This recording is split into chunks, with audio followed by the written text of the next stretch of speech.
Welcome to Conversations with Mr. A. This is your host, Anthony Abastilla, school counselor here at Chimacum Junior and Senior High. I'll be interviewing students, staff, community members, outside community members, hoping to provide them a voice to share their perspectives and insights.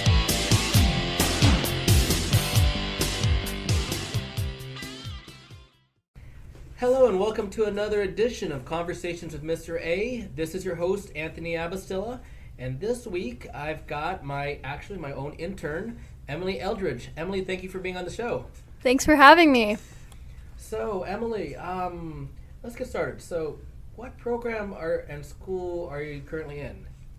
I am working on getting my Master's of Education in School Counseling, and that's through Grand Canyon University, which is actually in Phoenix, Arizona. Can you tell me a little bit about your background, just your work background, where you've been, what you've done?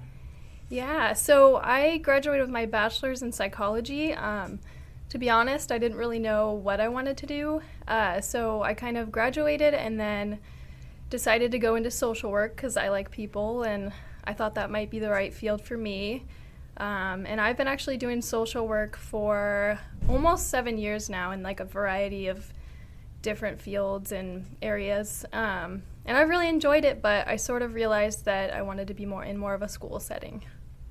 Okay. I understand you actually have family members that went here to Chimacum. Can you elaborate a little bit? Yeah. So I'm married to Quinn Eldridge, who his family has lived in Chimacum for a long time. His parents live here, grandparents, cousins, things like that. As it goes with Chimacum, there's a lot of family members. So not many of my personal family live here, but a lot of his family lives here. Did you go to school close to the area here, or outside? Yeah, so I went to school in Port Angeles, at Port Angeles High School, actually. So not too far away from here. How was it over there? It was good, yeah. I liked it there. I felt like it was similar to here in some ways, in the way that it was a pretty small school still. Like, I knew most of the other students there, and we had that, like, nice community. And I graduated with, everyone that I graduated with I knew. So that was kind of neat. But Chimacum's definitely a bit smaller than Port Angeles, for sure. Okay. Yeah. How's the internship experience been for you here at this point? So bad. Yeah? Oh, no. Am I doing a bad job? No, it's been good. It's been good. So, as you know, I started with my second internship here, and I'm on to my third, which is my final one. And it's been really good so far. My first one was in an elementary school, which was amazing. But I really enjoy working with teenagers and working in a high school setting. And I've learned a lot. Like, you've taught me a lot about, like, graduation requirements and just things like that. And I've just really enjoyed just getting to know the students and the staff and stuff here. Everyone's so nice and friendly. So it's been fun. You mentioned you like working with the teenagers. Expand on that a little bit. Yeah, so, in social work, I've worked in a lot of different fields. I worked at a residential facility for my first couple of years in social work, so I kind of got to, like, get to know a lot of kids that were, I guess you could say, like, struggling, like, behaviorally. And so, like, I really enjoyed, like, just working with them and getting to know them, and I felt like they had a lot of potential, and that, if, like, there's people that saw that in them and that could, like, support them, I noticed that just that, like, support and encouragement, like, could make a huge difference in some kids' lives. So just, like, starting off there and getting to know those, like, awesome, quirky personalities, I was like, I think I like this. And I've worked with, like, families in social work. I work, like, with foster kids now. So I just really enjoy just, like, getting to know everyone's different personalities and, like, kind of getting to help guide students towards, where they want to be, and just being that sort of, like, positive support in their lives. What's your philosophy working with kids? Well, I would say, like, for instance, my counseling philosophy is very person-centered. And what I mean by that would be, like, I like the idea of unconditional positive regard. So that idea of that is basically, like, you support and think positively, and there's no judgment, and you just allow that, like, safe space for students. And so I try to do that when I'm meeting with students, just, like, no matter what they say or, whatever it is, like I hope that students will feel safe to be able to just come and speak to me. And so just like allowing that space and kind of guiding the conversation to kind of get, allow them to talk through their problems or to come up with a solution. That's kind of what I try to do. Okay. Yeah. I'm curious, so you've done social work for a number of years. You'll be moving to the realm of school counseling. What brought you in to school counseling? What attracted you? It's a good question. Well, I would say because I played sports, so I played volleyball in college, and I played softball in high school, and I just always really liked, like, coaching. And so, like, when I was in social work, I was like, this is kind of cool. I like this, but I just felt like school counseling was that right middle ground where I could, like, work with kids and guide them, rather than at times in social work it can feel a little bit like you're responding after a lot of, bad things have happened. And of course you can still make a difference, but I felt like in a school it would be great to be able to start off with kids and help really guide them to be more successful. And I always felt, when I was in high school, I felt like I didn't get a ton of guidance. Like, I had no idea what I wanted to do after high school, like for my career, because I never really got a lot of guidance in that. I never really barely even met with my school counselor, so I just felt like it would be cool to be that person that could help guide students, like help talk about career options, talk with them about like any social emotional issues in school, academic, any stuff like that. I just wanted to kind of be that person that students felt like they could go to. Cool. Yeah. Now, not if, but when you get that first school counselor job. When? What do you hope to establish? Oh, gosh.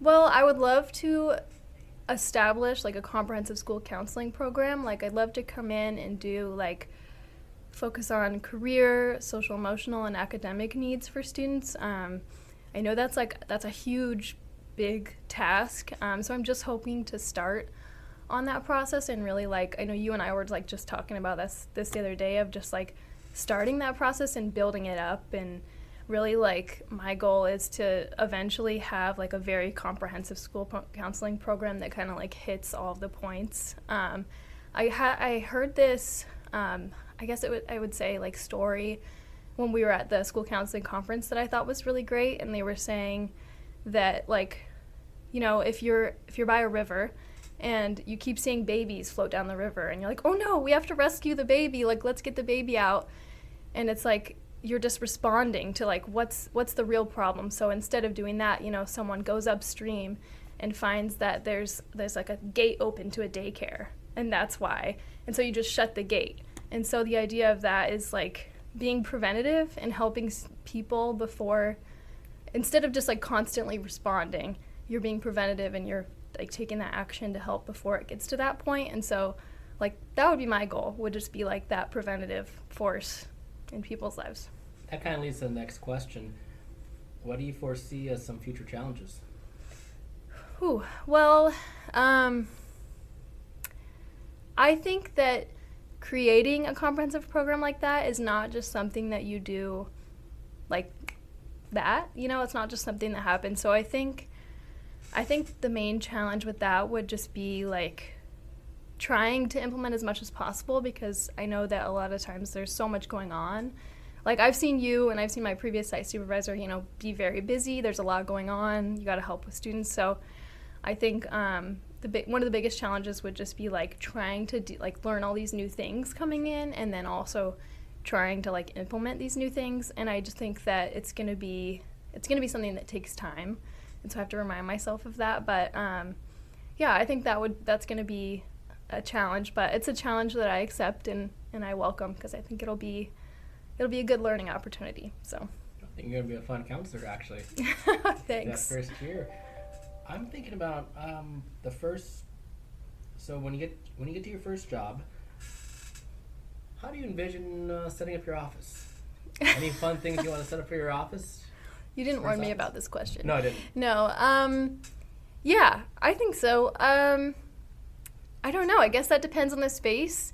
I hope to have have the time to be able to decorate. I think putting in things that are like educational, like that could, have coping skills and ways to use them, or my old site supervisor had, she was talking about, she had the brain and like how you can flip your lid. And so I think like things like that students can look at and be like, what's that about? And can like spark a conversation would be cool to have. But yeah, I don't know. I guess I'll have to wait till I get there, and like maybe I'll get some help in doing that, because I'm not always the most like best decorator or creative, but gather a little bit of support. I think you can come up with some fun things.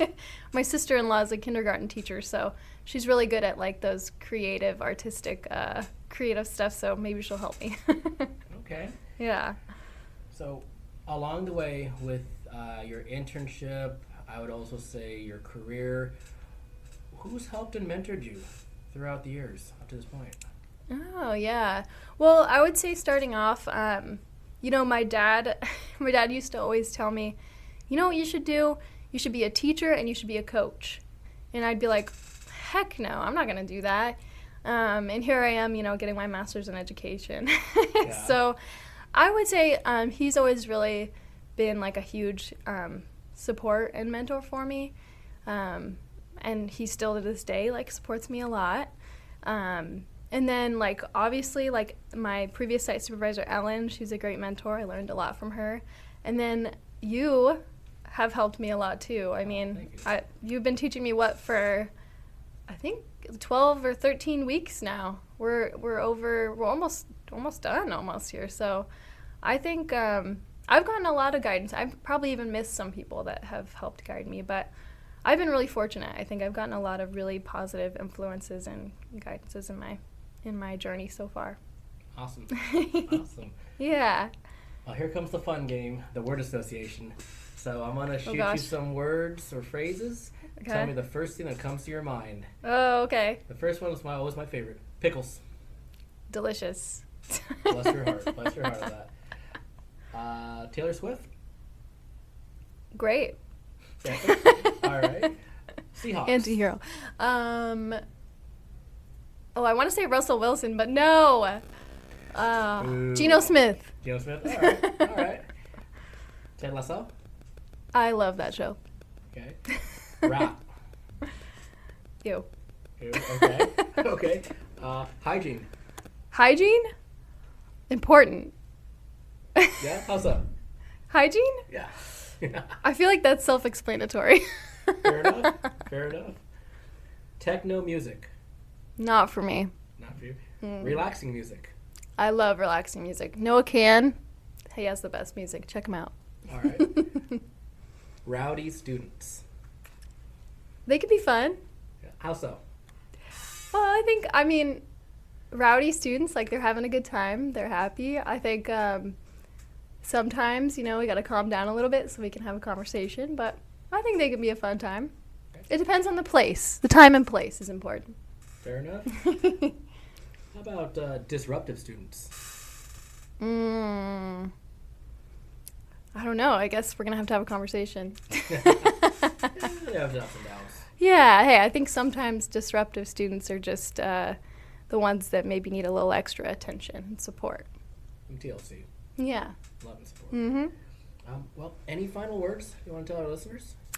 No, I'm just happy to be a part of this, and thank you for having me. Thank you for having me. Thanks, Ellie. And that concludes this week's episode of Conversations with Mr. A, featuring Emily Eldridge. I really feel like Emily's got a great future ahead of her. She's going to be a great school counselor when she finishes here. Really going to miss her when she finishes up at the end of May. Anyways, stay tuned for the next episode of Conversations with Mr. A. We'll see you next week.